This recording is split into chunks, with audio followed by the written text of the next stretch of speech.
Ito yung puting tigre na magalamay. So, isasabak natin siya. Magaling din maglaro to. Nakita ko ng lumaro nito, nananaklob ng kalaban to eh.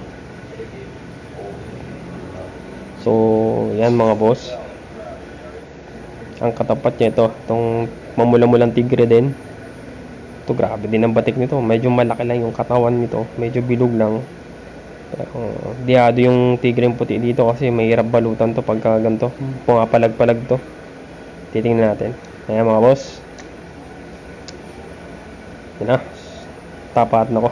Ayan, nakita nyo, parehas lang sila ng haba mga boss. Pero bilugan lang yung katawan ng isa. Ayan o. Ayan na mga boss. Ayan na o. Diba? Gulo yung puting tigre o. Ayun na mga boss. Pukpukan na. Ayan na. Oh, bumagsak o. Oh. Tingnan natin. Huwag muna natin pigilan. Hindi umakit yung yung puting tigre. Hinatak. Tingnan natin.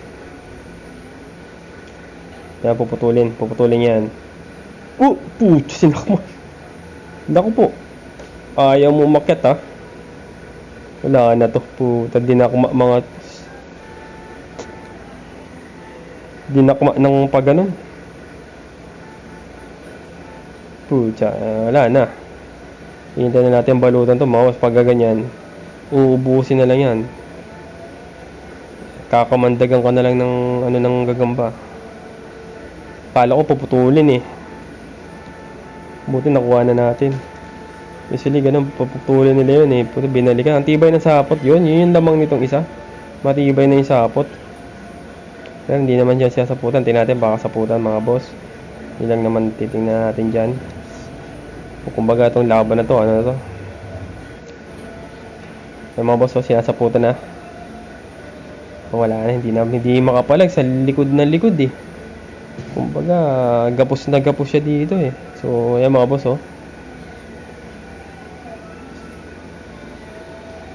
So wala na talaga. Ayan mga boss, tinapos na yung mga laban. So chill tayo mga boss.